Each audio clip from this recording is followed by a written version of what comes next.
ठाकुर का कुआं कहानी मुंशी प्रेमचंद। जोखू ने लोटा मुंह से लगाया तो पानी में सख्त बदबू आई। गंगी से बोला, यह कैसा पानी है, मारे बास के पिया नहीं जाता, गला सूखा जा रहा है और तू सड़ा पानी पिए देती है। गंगी प्रतिदिन शाम पानी भर लिया करती थी। कुआं दूर था, बार बार जाना मुश्किल था। कुल वह पानी लाई तो उसने वो बिल्कुल न थी। आज पानी में बदबू कैसी। लोटा नाक से लगाया तो सचमुच बदबू थी और जरूर कोई जानवर कुएं में गिरकर मर गया होगा, मगर दूसरा पानी आवे कहाँ से? के कुएं पर कौन चढ़ने देगा? दूर से लोग डांट बटाएंगे। साहू का कुआं गांव के उस सिरे पर है, परंतु वहां भी कौन पानी भरने देगा? कोई तीसरा कुआं गांव में है नहीं। जोखू कई दिनों से बीमार पड़ा है। कुछ देर तक तो प्यास रोके चुपचाप पड़ा रहा, फिर बोला, अब तो मारे प्यास के रहा नहीं जाता, ला थोड़ा पानी नाक बंद करके पी लूं। गंगी ने पानी न दिया। खराब पानी से बीमार बढ़ जाएगी इतना जानती थी, परंतु यह न जानती थी कि पानी को उबाल देने से उसकी खराबी जाती है। बोली, यह पानी कैसे पियोगे? न जाने कौन सा जानवर मरा है कुएं में तो दूसरा पानी लाए देती। जोखू ने आश्चर्य से उसकी ओर देखा। पानी कहाँ से लाएगी? ठाकुर और साहू के दो कुएं तो हैं, क्या एक लोटा पानी भर न देंगे? हाथ पांव तुड़वा आएगी और कुछ न होगा। अब से ब्रह्मा देवता आशीर्वाद देंगे। ठाकुर लाठी मारेगा, साहू जी एक के 5 लेंगे। का दर्द कौन समझता है? हम तो मर भी जाते हैं तो कोई दुआर न जागते नहीं आता। कंधा देना तो बड़ी बात है, ऐसे लोग कुएं से पानी भर देंगे। इन शब्दों में कड़वा सत्य था। गंगी क्या जवाब देती, किंतु उससे यह बदबूदार पानी पीने को न दिया।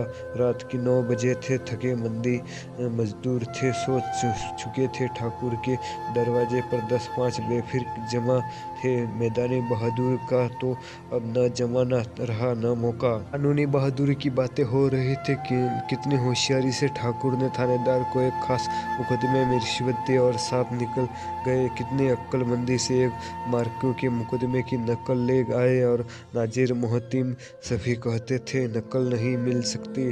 कोई 50 मांगत, कोई 100। यहाँ बेपेश कोड़ी नकल उड़ा दी। काम करने ढंग चाहिए। इसी समय में गंगी कुएं से पानी लेने पहुंची। कुप्पी की धुंधली रोशनी कुएं पर आ रही थी। इस जगह की आड़ में बैठी मौके का इंतजार करने लगी। इस कुएं का पानी सारा गांव पीता है, किसी के लिए रोका नहीं, सिर्फ ये बदनसीब नहीं भर सकते। गंगी का विद्रोह दिल रिवाजी पाबंदी और मजबूतियों पर छोटे करने लगा। हम क्यों नीच हैं और ये लोग क्यों ऊंच हैं? इसीलिए कि ये लोग गले तले में टांग डाल लेते हैं। यहाँ तो जितने की हैं एक से एक छोटे हैं। चोरी ये करे, जाल फरे ये करे, झूठे मुकदमे ये करें। अभी इस ठाकुर ने तो उस दिन बेचारी घड़ियाल की भेड़ चुरा ली और बाद में मारकर खा गया। पंडित के घर तो बाहरों मांस जुआ होता है। यही साहू जी तो घी में तेल मिलाकर बेचते हैं। काम करा लेते हैं, मजदूरी देते नहीं। मरती है किस किस बात में हमसे ऊंचे हैं। हम गली गली चिल्लाते नहीं कि हम ऊंचे हैं, हम ऊंचे हैं। कभी गांव में आ जाती हूँ तो रस भरी आँख से देखते हैं, जैसे सबकी छाती पर सांप लौटने लगता है, परंतु घमंड यह हम इस ऊंचे हैं। कुएं पर किसी के आने की आहट हुई।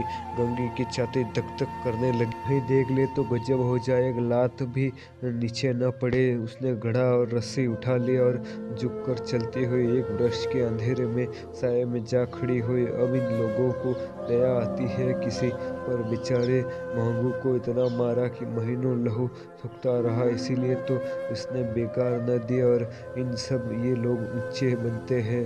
कुएं पर स्त्रियां पानी भरने आई थी।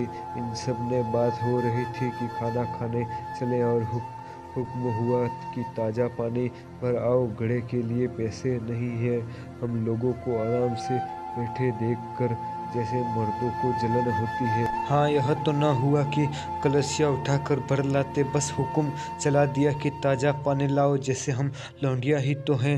लौंडिया नहीं तो और क्या हो तुम? रोटी कपड़ा नहीं पाती, 10-5 रुपये भी छीन झपट कर ले ही लेती हो। और लौंडिया कैसी होती है?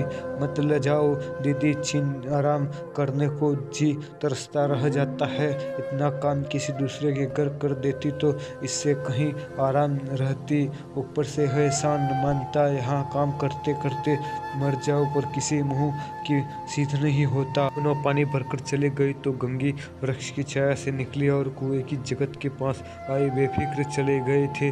ठाकुर की दरवाजा बंद कर अंदर आंगन में सोने जा रहे थे। गंगी ने दक्षिण सुख की सांस ली और किसी तरह मैदान तो साफ हुआ। अमृत चूरा लाने के लिए तो राजकुमार किसी जमाने में गया था, वह भी शायद इतनी सावधानी के साथ और समझबूझ न गया हो। गंगी दबे पांव कुएं की जगत पर चढ़ी। विजय का ऐसा अनुभव उसे पहले कभी न हुआ। रस्सी का फंदा घड़े में डाला और दाएं बाएं चौकन्नी दृष्टि से देखा, जैसे कोई सिपाही रात को शत्रु के किले में सुराग कर रहा हो। अगर इस समय वह पकड़ ली गई तो फिर उसके लिए माफी या रियासत की रत्ती भर उम्मीद न थी। अंत में देवताओं को याद करके उसने कलेजा मजबूत किया और घड़ा कुएं में डाल दिया। घड़े में पानी गोता लगाता हुआ बहुत ही आहिस्ता आहिस्ता, जरा भी आवाज न हुई। गंगे ने 2-4 हाथ जल्दी मारे। घड़ा कुएं के अंदर तक आ पहुंचा। कोई बड़ा जोर पहलवान ही भी इतनी तेजी से न खींच सकता था। गंगू झुकी कि घड़े को पकड़कर जगत रखे दे कि एकाएक ठाकुर साहब का दरवाजा खुल गया। शेर का मुंह इससे अधिक भयानक न होगा। गंगी के हाथ से रस्सी छूट गई।